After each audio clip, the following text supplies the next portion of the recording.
Hi guys, today we'll discuss the topic of Green's function. Okay. This idea is not actually new to you. Say you're given to this, presented with this problem, you're given a charge rod. You're given a charge rod, and you're asked to find the potential at this particular point B. Say this is origin. So you're asked to find the potential at this particular point B. What will you do? How will you approach the problem? Basic stuff. You have learned this in +2. So the first thing that you do is like you will split this into small parts. We'll split the road into small parts.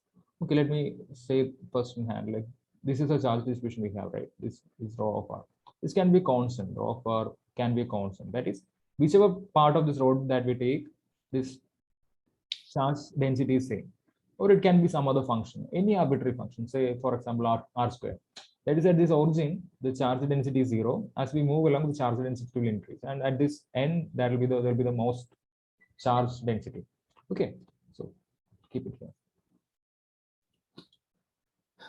Okay, let's get back to the problem. So we wanted to find the potential V here, and we have given this charge rho. So we will split it into small portions, small infinitesimal portions, and then we'll find the potential due to this first portion, second portion, third portion at this particular point. And then to get this whole potential, we'll add it up. Okay, then we'll find the whole potential. It's the same case with, say, we have a dipole, plus charge here and minus charge here, and you wanted to find the potential at this particular point B. So you know the potential due to a negative charge, and you know the potential due to a positive charge, and you know the distance. This is R1 and this is R2. Say this is origin, you can call it a distance R or something like that. Okay, so you add due to this plus charge and minus charge, and you find the potential. The same approach is employed here as well. Okay, why you split it into small pieces? Because all you know is like all you know is like if there is a point charge, you know the expression for potential at a distance r from it. If the charge is q and a point charge, you want to find the potential at here, you have an expression here. V is equal to 1 by 4 pi epsilon 0 q by r. Okay, so you have this expression. So we employ this thing into here. We split the road into small chunks, very small chunks. That is like it's kind of like a point charge. So we make this, otherwise you can say that we make this entire road by consecutively arranging these point charges, and we find the potential to each point charge and add it up, add the potential here. Okay, this applies well to other charge distribution as well. Say we have some kind of a blob here, charge blob, some kind of a charge blob of any shape. It can be a sphere, it can be a cylinder, or it can be anything. So you're asked to find the potential at this point B. What will you do? You know the potential due to a point, right? A point source. So this point source, you know the potential due to this point source. You find the potential here. You have some other point source. You know the potential due to this point source. Likewise, you split this entire charge block into small, tiny regions of point charges, and you fill the entire region with point charges. You made it up using point charges, and you sum it up. You sum the contribution from individual point charges. Okay, so you find the solution. So from a mathematical sense, the relation between potential and the source, del square V is equal to minus rho by epsilon 0.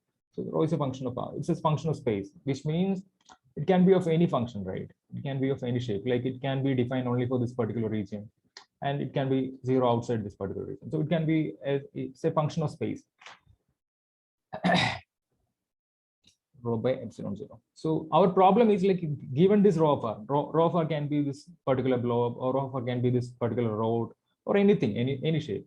So rho of r is given. So the right side is a source, and v is something that is unknown. We want to find. Okay, that is our problem. So how we tackle it? So that is, it's like, say we have two screens, two boxes, say two boxes, and one function is given. This charge distribution is given. So I'll just move into one dimension here. So some particular function is given here, and there is something that operates on this unknown function. Here the potential was unknown function. Okay, and you know if you operate this particular operator on this particular function, that is unknown. We don't know what it is. So I'm just considering this 1D case, and we don't know this entire thing is unknown. This entire thing is unknown. We don't know what it is. So we apply this thing on this particular function, this V, and we get this raw part. So this is a charge density. This is a density of charge in this rod. This is a density. That is, this is our rod. Here the charge is density is 0. Here the charge density is 0. But in between somewhere it's high. Say the value is 10. And as we move along, it comes down and just like this. Okay. So this, if I just draw it like, say, we represented by size. Say it can be thickness as well. We are measuring some other quantity. Say it's some function that depends on the thickness. Okay, say we are measuring its gravitational potential. It will follow the same equation, but instead of rho of r, it will be just mass here, mass coming over here. All same. Okay. Anyway, you get the idea. So our problem is we have an operator L, and it acts on an unknown function. This potential is unknown. It acts on an unknown function and outputs a function. We have this output function or source function. We want to find this unknown function. So we want an inverse of L. So what I mean by L can be anything, right? Let me change the color. L can be anything. So this L acts on some function U and it outputs some function f of x. L is a function of x, U is a function of x. Okay. So this is our form. This is exactly this form. So this, say here L was del square. So L acts on V and it gives a function. So the right side is known, the left side is not known. So this goes like this. L is known, the form of L is known, it acts on some unknown function, you get this f of x. So familiar operator is, say, du by dx. Du by dx is equal to f of x. This is a familiar operator. It can be, so this derivative of acts on this particular function u of x, and you are given this f of x. So kind of like the inverse thing. So you are given this f of x, and you're asked to find this u of x. It can be d square u by dx square is equal to f of x. So here the operator is d square by dx square, right? So this u of x is not given. You are given this f of x. So you're asked to find this u of x. So it can be some other form, right? D square u by dx square plus kx, ku is equal to f of x. So this another operator. So what it is like, our L here is this particular form, d square by dx square plus k. So L acts on this u to give f. So what's the problem? Given this f, we want to find this u. So what u does is, like, we apply u, it goes here, and you get this function. So like I said, this f function is given and this form of the operator is given. So L can be del square, L can be del square, L can be derivative, it can be second derivative, or a combination of derivative and some other linear combination, something. Even it can be like du by dx plus d square u by d square. That is f of x. This is also an operator. It tells what to do in this unknown function. That's all. Okay. So I just all these equations, I just like a shorthand notation. You can call it a shorthand notation. L of u is equal to f of x. Okay, this is a differential equation. This is a differential equation because there are differential. This is a differential equation. This is a differential equation. All of these are differential equation. So this actually is a shorthand notation. So for each case, you have to specify this L actually. For in this case, this particular case, L was of this particular form. So in this first case, L was d by dx. In this case, yeah, I have mentioned it already. So this is this particular L. So this is a shorthand notation. Okay, so let's get back to our problem. So we are given this particular function and we wanted to find this u. So there are two black boxes. We apply our L on this particular function. We get our f of x. It's kind of like making coffee or something. Say you have a coffee making machine, you put some secret ingredients here and you get this coffee here. So this is our coffee. So you have to find the ingredients. That's the problem. So the operator is coffee making machine. This is the ingredients that we don't know. And this is output, the coffee. So you have the coffee in hand and you have the coffee making machine. So you somehow have to find what these ingredients are. Okay, that's the essence of this problem. So how do you solve it? We can use the same approach here, but there is one condition. If this Green's function method is to be applied, this L, this operator has to follow some condition. The condition is as follows. Say L of U is equal to F. These are all functions, okay, F of X. And L of B is equal to G. Okay, remember these are all our functions. I'm not including U of X, B of X, and all. These are all functions. Then if we add it up, L of U plus B, this has to be F plus G. If we multiply this by alpha, this has to go by alpha. If we multiply this by beta, this has to get multiplied by beta. Okay. So this one condition, this is called the linearity. This is called the linearity. So this has to be followed. This has to be followed. Okay. So you can check it for this all these functions, del square, this particular function, all these operators you can check this linearity property is satisfied. Linearity. Okay, so let's get back to our problem.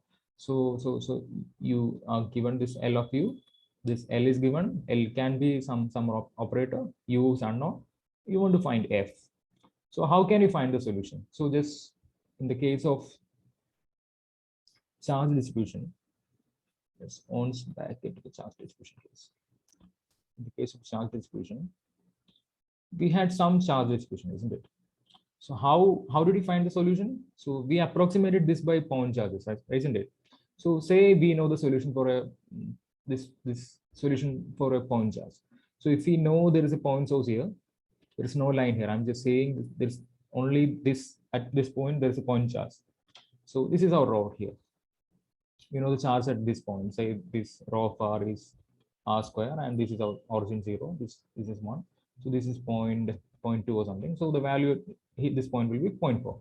So this is a point charge, 0.4. That means at this point, all these points except at 0.2, the charge is 0. Only at this 0.2, the charge value is 0.4. So you know the potential due to, if we know the potential due to this 0.4 charge, say this is the potential due to this charge at 0.4. So we know the solution. So we assume that we know the solution due to point charges. So we put another point charge here. So we know the solution for that as well. So this is the solution. So the combined solution, if two charges come in, the combined solution will be the sum of these two potentials, right?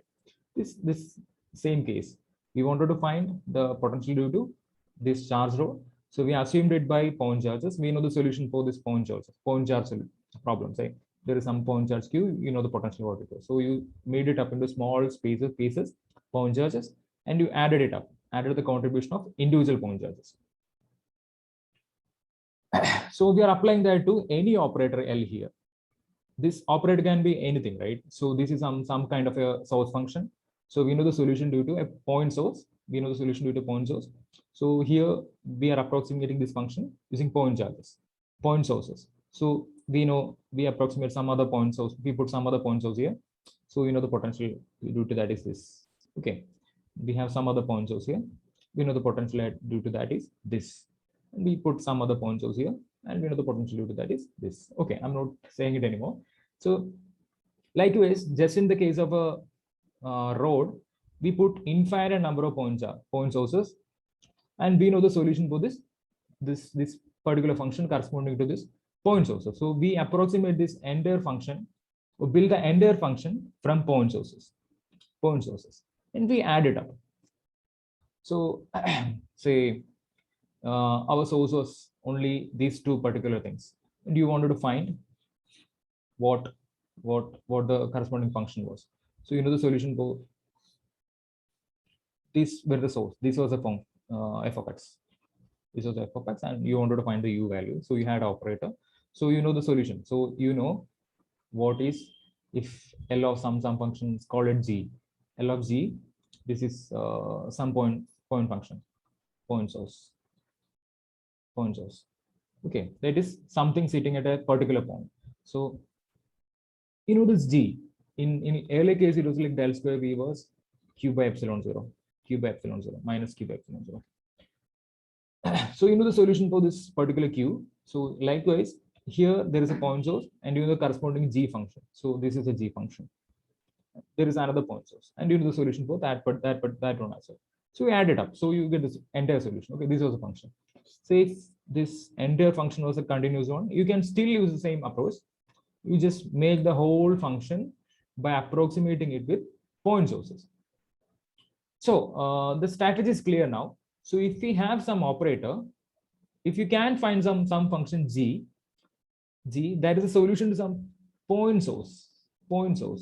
Say in normal case, what we are given is L of u is equal to f of x, isn't it? So this f of x can be anything. It can be an extended function. It can be x square, x cube, any particular arbitrary function defined in an interval 0 to 1. So if you know the solution to a point source, we can approximate the entire function using point sources.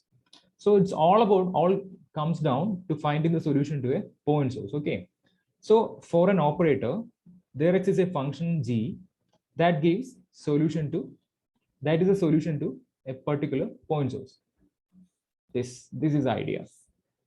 So this function g that satisfies this condition is called the Green's function. Okay. Okay, so now we have to take a detail how we represent point sources. How we represent point sources. We have to get that. So point source. What do you mean by point source? Point source is say we have a charge Q. It's called 2 coulomb, and it sits at the center. It's okay. We'll consider only one dimension. Okay, for now.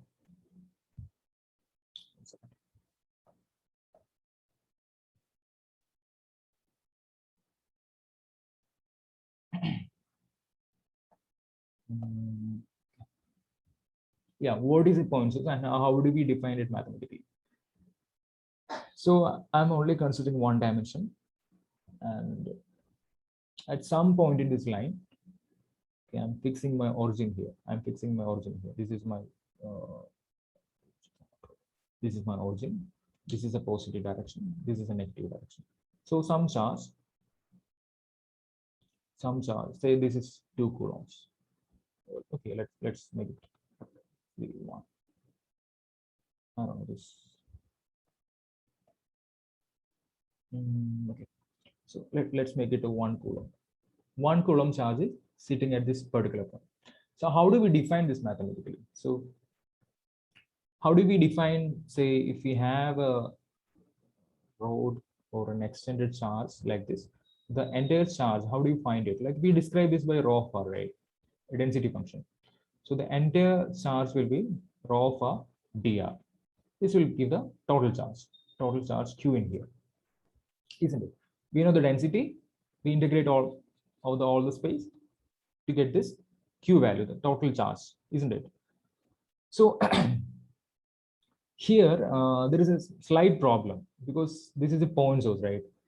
At all the other points except at the 0 point, there is no charge, and there is, so the volume that it occupies is 0. So in here this charge was like, say we have a sphere, and its volume was 10 meter cube, and we had a charge of 10 coulomb. So you can simply say 10 coulomb by 10 meter cube. That is 1 coulomb per meter cube. That is the density, charge density. But what about the charge density here? It's a point charge. Point means it doesn't have any size. We're considering one dimension only here. So there is 1 coulomb charge in 0 meters. It doesn't make any sense. Infinite charge density doesn't make any sense. So we need to have some method of incorporating this into our maths. Okay. So we need to avoid dealing with infinities. So we make an approximation. Actually, we make an approximation. That is, we consider the limit. Say this is our line, and this is our y-axis. So here I represent the charge value. This is the charge value. The y-axis represents the charge value, charge density value. Okay, not the charge value. X-axis is a normal spatial axis. So we consider 2 points, minus epsilon plus epsilon. So that this is our density function. Rho. So the entire charge in this region is what? So initially, we assume that this charge was not concentrated at this particular point, but it was like spread out between minus epsilon and plus epsilon. So it's all around this point. So the total charge is 1. Total charge is 1, and the area is, I mean, the length is 2 epsilon. So the charge density has to be, the total has to be the volume, I mean, the length times 1 by 2 epsilon. That should be 1, right? So the total charge, this is a area or the length here, and this is a charge density. Then only this will give the 1 coulomb. So this was a initial charge density. Then we start making it smaller again. So we make it small. We move it to here. This is our minus epsilon 1. And this is our, okay, I'll just use the same symbol. Just understand that this is a different number here. So this is plus epsilon. I make it small. So still the total charge is, now we assume that this entire charge is within this particular region. So the total charge is 1 coulomb. So this thing has come down, right? So this charge density has to go up. Charge density has to go up. So whatever the separation is, if the separation is getting smaller, or we are assuming that the charge is in very small region, then the corresponding charge density has to go up. Okay. So the value of charge density will be 1 by 2 epsilon. So if we consider a even smaller area, we consider even smaller area, that is minus epsilon plus epsilon. This value will be 1 by 2 epsilon. So still the charge will be, total area will be 1. Area of this green rectangle is 1. Area of this blue rectangle is 1. Area of this red rectangle is 1. So the only difference is each time we're reducing the area which the charge is confined. Initially it was like the entire blue region was. Then we assume that it is only in the green region. Then we reduced it. So if we reduce it like that and we go to the limit epsilon tends to 0, this charge density will blow up to infinity, isn't it? Charge density will blow up to infinity. Limit epsilon tends to 0 minus epsilon plus epsilon 2e dx. This will give 1, the value of 1. Sorry, this function value has to be 1 by 2 epsilon. 1 by 2 epsilon. So this total value has to be unity. So this will hold. Even if we go to very small limits.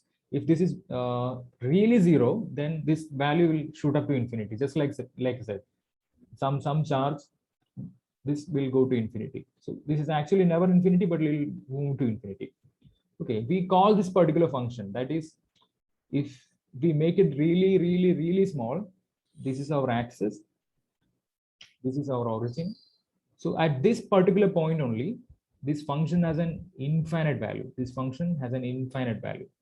Okay, but one thing to note, the value of the function is infinity. See here, the value, as we reduce this width of this rectangle, the value goes like 1 by 2 epsilon, right? 1 by 2 epsilon. For 1, if epsilon is a width of 1, the value will be 1 by 2. If epsilon reduced to 0.1, it will be 0.5. Okay. Likewise, if we go 0.000001, this value of the function shoots up, but the total charge density shoots up, but the total charge remains equal. The charge still remains 1 coulomb, isn't it? So that's a property. So we'll get a value infinity, but the entire area of this curve, if we call this function with some name, say we call it delta x, this entire function is delta x. So the property is that delta of 0 is infinity. It approaches infinity. And delta of any other number is 0. Any other value, anywhere here it is 0, anywhere here it is 0. But only at this particular point, this is infinity. Okay. So if we integrate it, we'll get the total charge or total area or anything. So that is 1.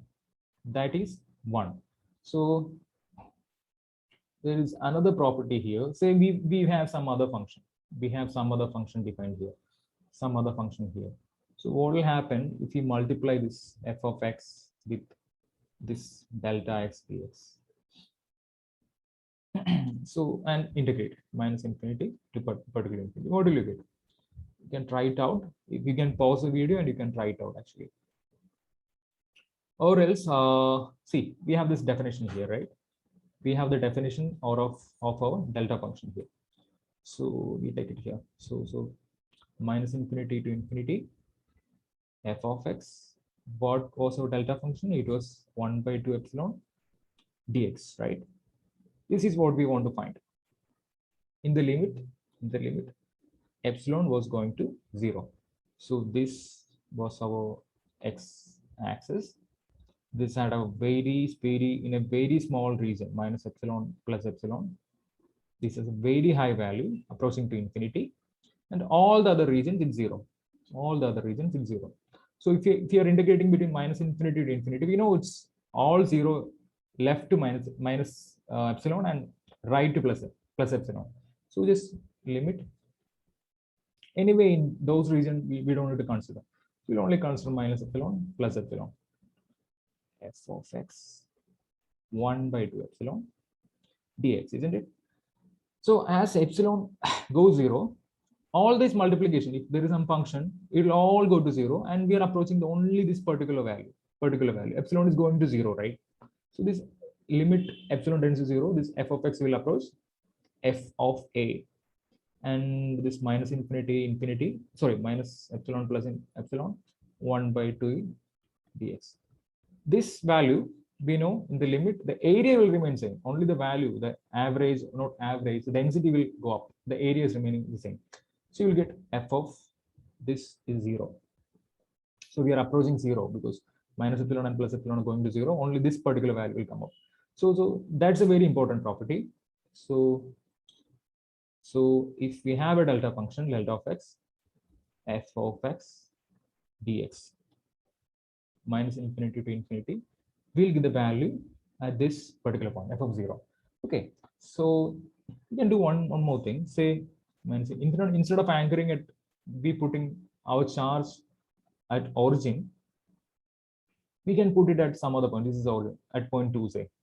Then our limit, this is minus epsilon, this is plus epsilon, 2 minus epsilon, 2 plus epsilon. Okay, so as we approach, this value will be the value of f at all the other points except this particular point. This is 0. Only here we get a spike. So all these function values will get 0, and only at this, as the limit goes, we'll get this particular value. So we represent it like this: delta x minus a f of x dx. This will get the value of f of x. Okay, anyway, we'll come into this property, the shifting operation, all this delta function things we'll cover in a different class in detail.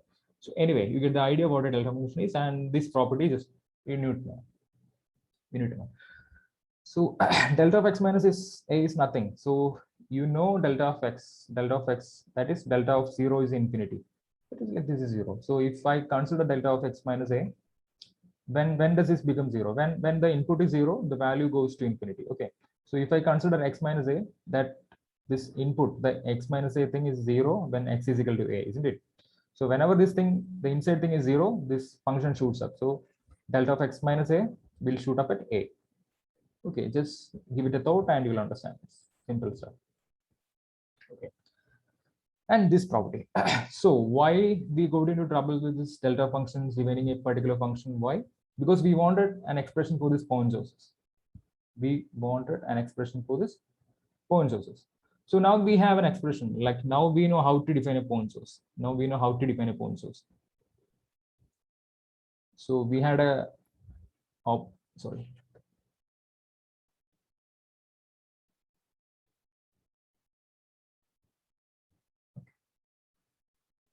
We had an operator, it acted on an unknown function. You had a non-function given, the source term is given, or it's often called forcing term when it comes to harmonics, something like that. So anyway, just we'll stick to this source term. You're asked to find this u value. So what you do is, like, if you know the solution for a point charges, if you know the solution for L of G for point sources, you can make this f of x out of this point sources. Say this is a function. I'll repeat it again. This is a function, so you can make it out of point sources. We'll put these point sources here. We'll put these point sources here. We'll put these point sources here. We can make it up. So these vertical lines actually mean nothing. I just wanted to solve. So this is our point source. There is only one this point source, this point source, this point source. Remember our charge rod case. We know the solution for a point source. So we put point sources. We make the entire rod up with point sources. Okay, and the value, the rho of r is r square, and this is the origin. So at this point, say this is at a point 2.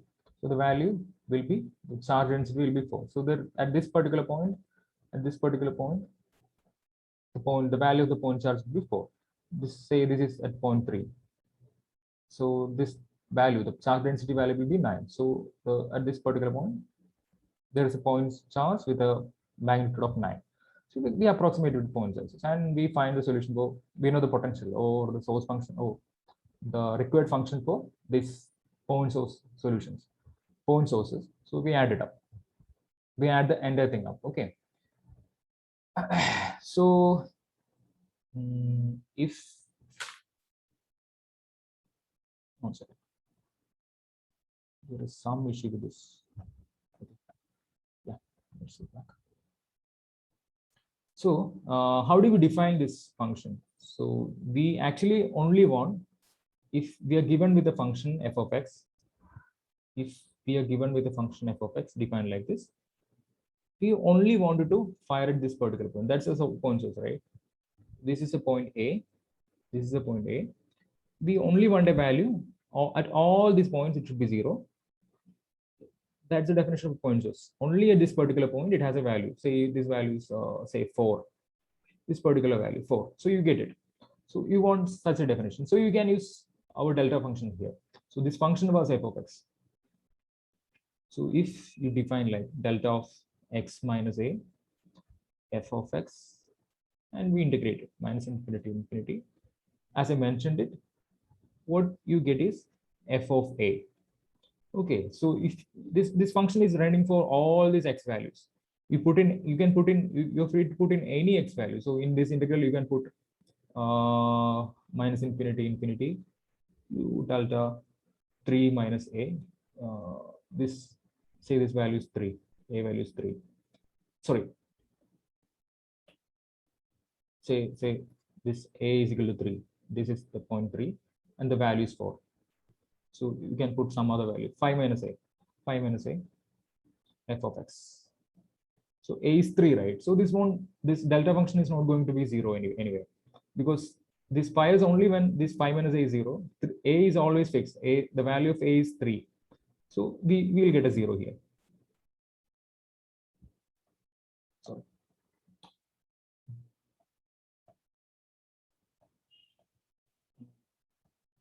Okay, leave that. You'll get a 0 here. So only when this function, you just give it a thought, it will take a little bit of time to understand this.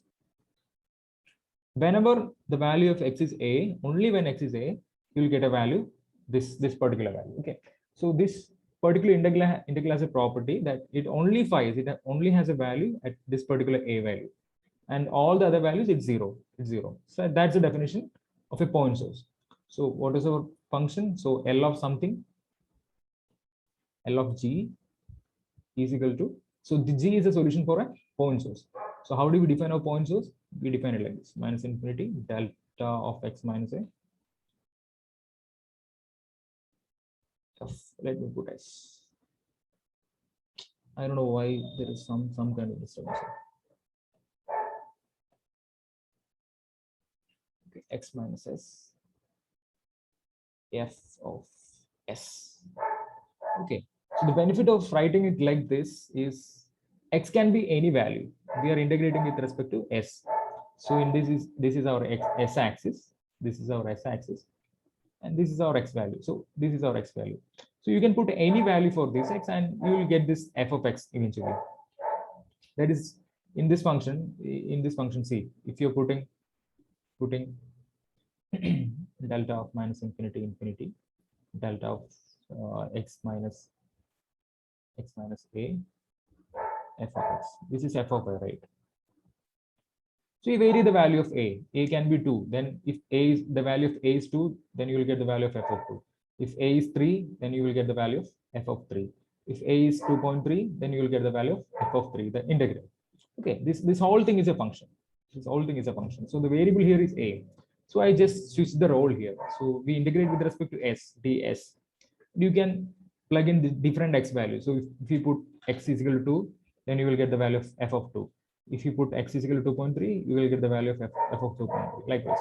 So you put in any value, you will get this f of x actually. Okay, isn't it? So this function is f of x. So L of g is equal to f of x. So there is something that I have to include, because we have included an integral here, right? So it's formal to define it like this: L of g is equal to delta of x minus s. So x minus s, and there is an integral. Say this is for symmetry reason or beauty reason or anything. So this, I don't know why this comes.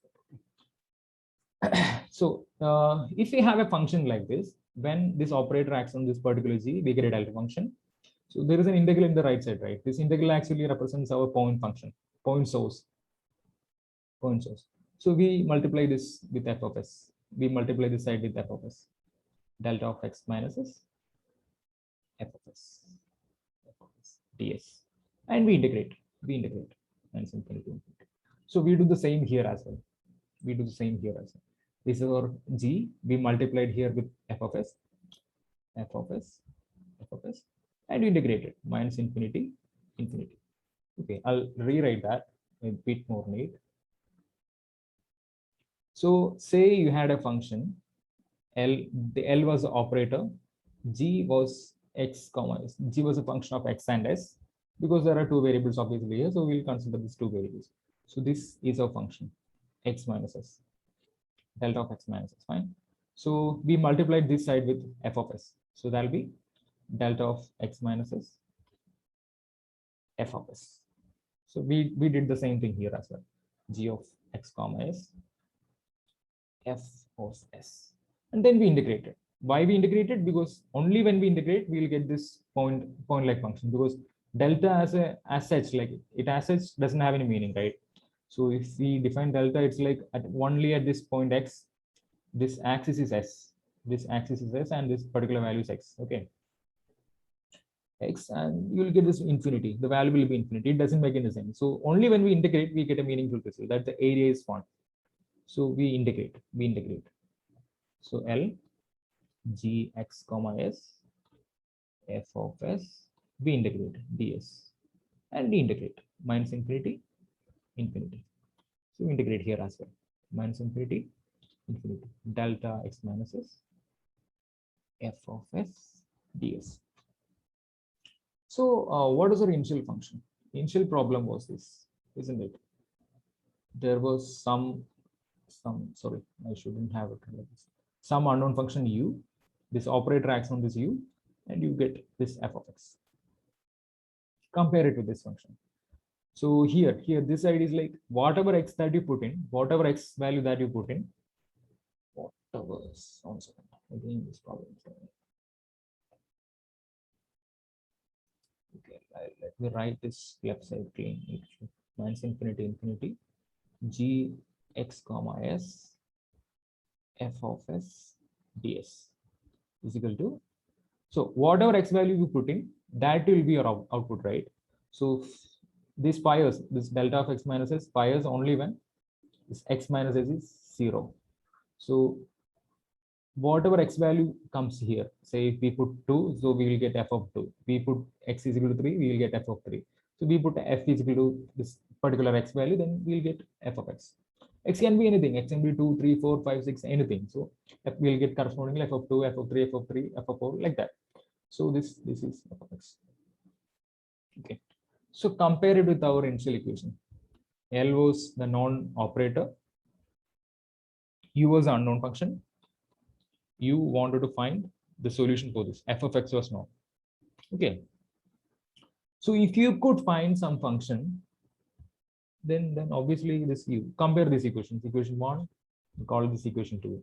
You will be minus infinity g x comma s, f of s ds. F of s is known. This, say, if don't confuse it. Say our function f of x was x squared. So f of s is just change a variable. F of s is equal to s square. It doesn't mean anything actually. Just change a variable. We'll go into a problem, then you'll understand. Okay, so the only requirement is you have to find this gx of s, x comma s. So what is the condition for gx comma s? It has to satisfy this particular relation. That is, when this particular operator acts on this gxs, you have to get this particular function. Okay, so this is our Green's function. Okay, for a point charge, this equation had this. The Green's function comes in the form x comma s 1 by 4 pi epsilon 0 delta x minus s Okay, to get the charge distribution, you integrate ug of x comma s. This is our charge distribution, delta of r equal to, okay, you integrate, sorry, yes, I'll do that.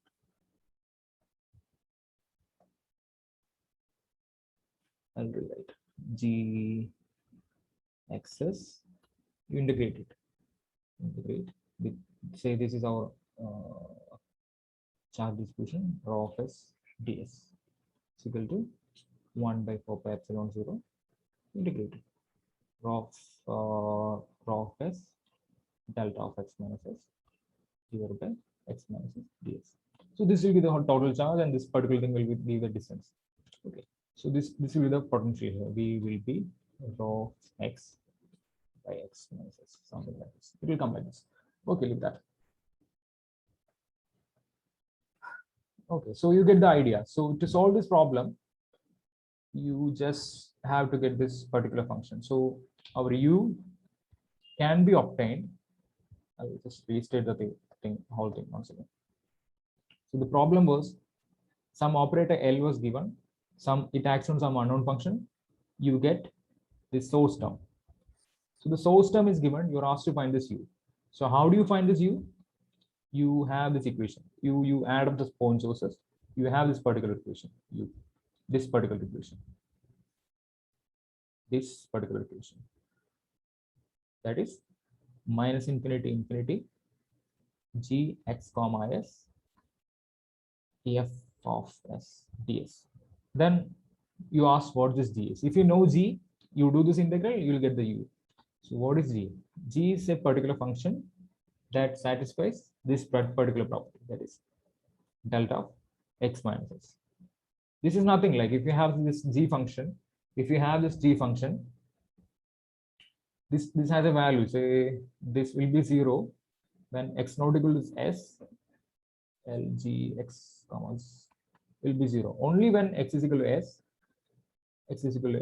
L of g x comma s will be infinity. This is the thing. This is.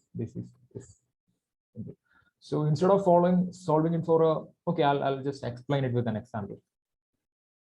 So we'll consider the most simple operator. Let our operator be d by dx. So L acts on some u, and you get some function f of x. You want to solve this. So this is our operator, right? D by dx.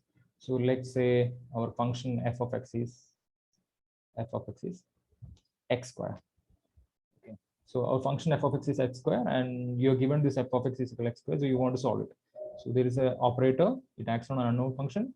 You get this forcing term f of x. You want to solve it back. So what is our function? Du by dx. D by dx was our operator. It acts to output x square. And what is the solution? Solution is pretty simple. You know, it's x cubed by 3. Take the derivative. You just take the integral. So your u of x should be x cubed by 3. You should just see if we get the right answer using Green's function technique. Okay. So first thing is like u, the value of u should be minus infinity to infinity g x comma s what? Then what of function this is f of s ds. And then you need to find this g of x, gx of s. If you know gx of s, you can integrate. So you know f of s. F of s is x squared. So here f of s is s square, that you know. So the only thing that remains is we need to find this gx of s, otherwise the Green's function. So the Green's function satisfies this property gx comma s is equal to delta x minus s, isn't it? So what does it mean is like Green's, this delta function fires only when x minus is the input value 0. So this is our s-axis, and only when this value is x, this s value is x, it's like s can take any values. S can take the values a, b, p, 3, 2, say a. I'm a bit confusing here.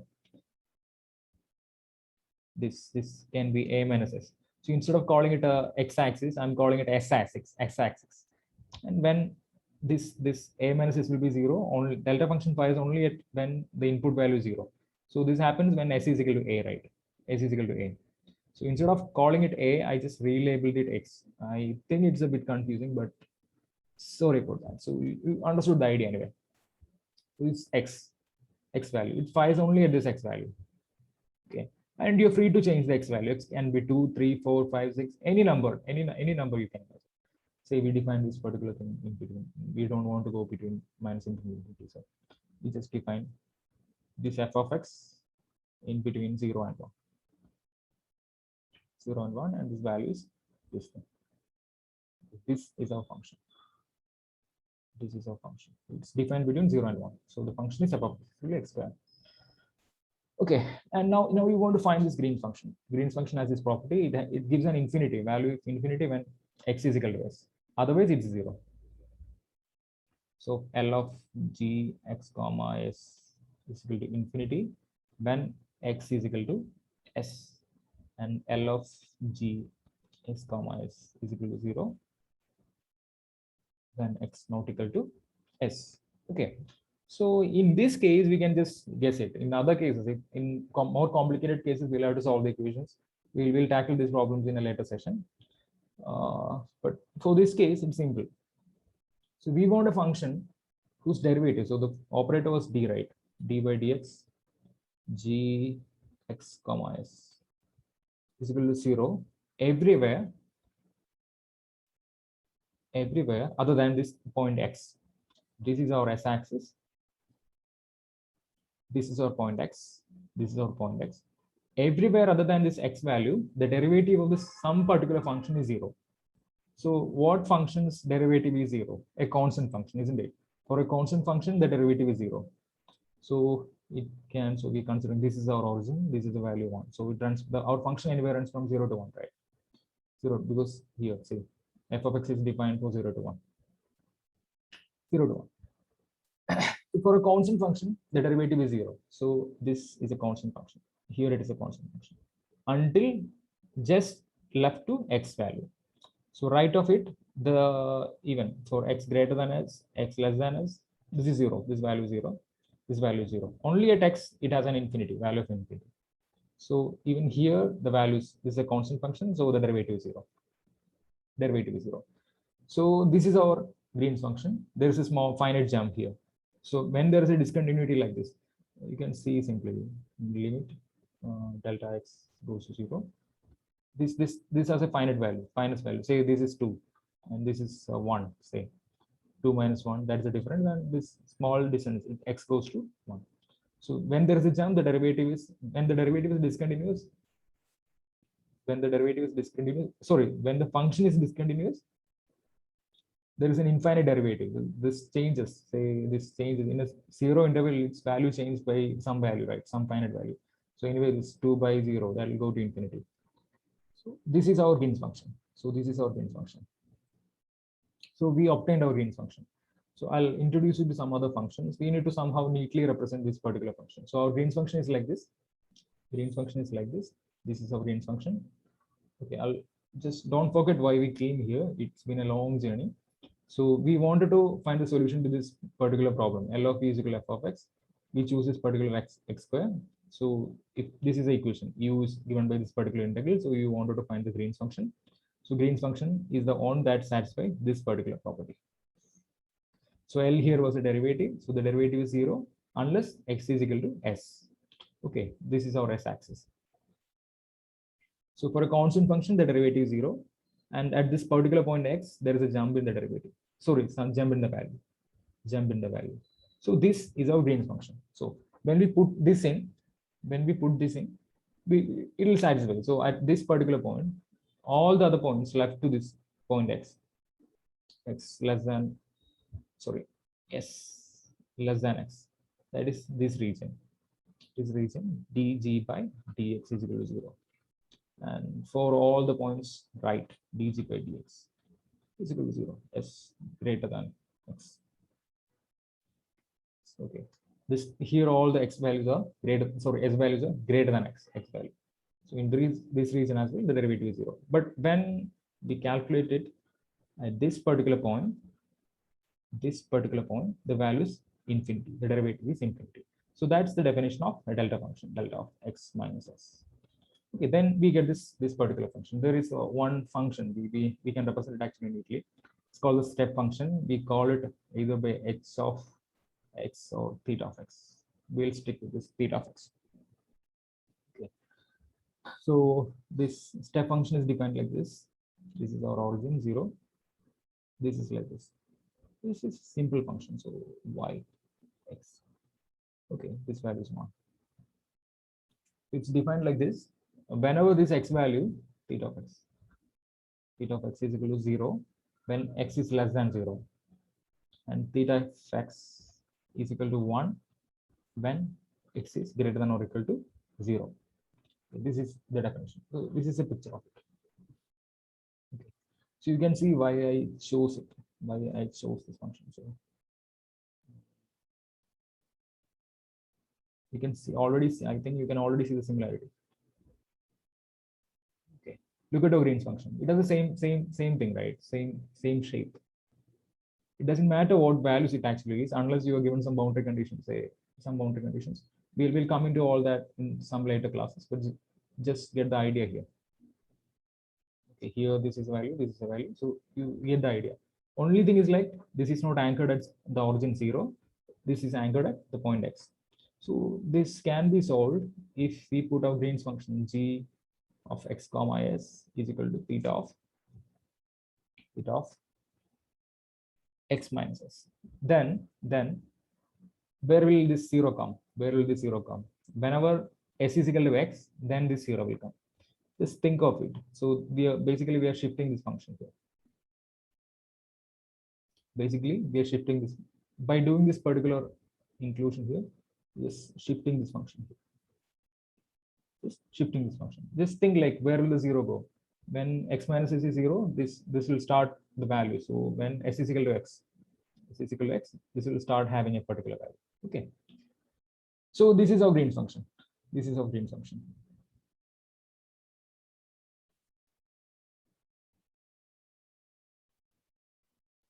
Sorry. This is our Green's function. So we integrate. So what was our u? U was integral minus infinity f of s g of x comma s ds. This was our u. So what is our this function? This function is minus infinity f of s theta of x minus s. This is our Green's function ds. That is Green's function means when we take the derivative d by dx of theta of x minus s, this gives delta of x minus s. Okay, hope you understood that. So now you need to integrate. So this is our s-axis. This is x value. This particular thing has a value. This theta of x minus s. Only when theta of x minus s, the input value, we call it y, say, when y is greater than or equal to 0, then only this fires. And this has a particular value 1. Theta of x minus s is equal to 0 when y is less than 0. Okay, so we consider this thing. This is a s-axis and this is our point x. So whenever this thing has a value that we'll see, that is x minus s is equal to, so we only need to consider this particular 0. Only then only when this satisfies this particular condition, this is a non-zero value, right? So x minus s should be, x should be greater than s. X should be, so our function was defined, f of x was defined in 0 to 1. So f of x was defined in this region 0 to s. So we are integrating. When we are integrating, we are considering from minus infinity to plus infinity, right? Plus infinity. But this only this region 0 to 1 we need to consider. In all the other regions, it's 0. So yeah, see, only when s is less than x, this function has a non-zero value. So this is like the region where s is less than x. All these points, s is greater than x. Okay, so we only need to, all these regions, this function theta function will be 0, value will be 0. Only at these points, s less than x, it has a non-zero value. So we need not integrate between minus infinity and infinity. You just need to consider from 0 to x, f of s. And now you need not to consider because the value at this particular region is 1. So that is ds. So what was the function? It was like 0 to s. F of s was s square ds. So this is x, 0 to x. Okay, so this is s cubed by 3, 0 to x. What is the value? X cubed by 3. So we went through all this pain to get this function. So our operator L of u was f of x. Our derivative, the operator was d by dx. F of x was x square. So you wanted to find du by dx, solution for du by dx is equal to x square. And you already know the answer is x cubed by 3, isn't it? X cubed by 3. So with all this pain using Green's function technique, we finally arrived at this answer, that is u is equal to x cubed by 3. So you can be sure that this actually works. The Green's function technique actually works. So I'll show you a simulation in this. Okay, just have an idea. So this, the top thing you can see the formula. So this is a delta function. So this delta function actually, okay, let's get it back. I took this from Wikipedia. So this green functions actually is the point sources. We are building this f of x using this point sources. So we are running this delta function across, and we are making this f of x out of this point sources. So we are building it up, and for each point source, let's hit complete. For each point source, you just see as this. Now the point sources, the value of point sources are increasing. For each point source, there is a different delta function. So sorry, there is a different Green's function. For each point source, there is a different Green's function in this picture. So in here, we are, for each point source, as it fills up, the blue curve is filling up. We are adding this f of x using these point sources. We have this different Green functions, and here we are adding it up. We are adding all these different Green functions. So that is the essence of Green's functions. Okay. So in the next class, we'll see the properties of Green's function, and we'll consider some other complicated operators as well.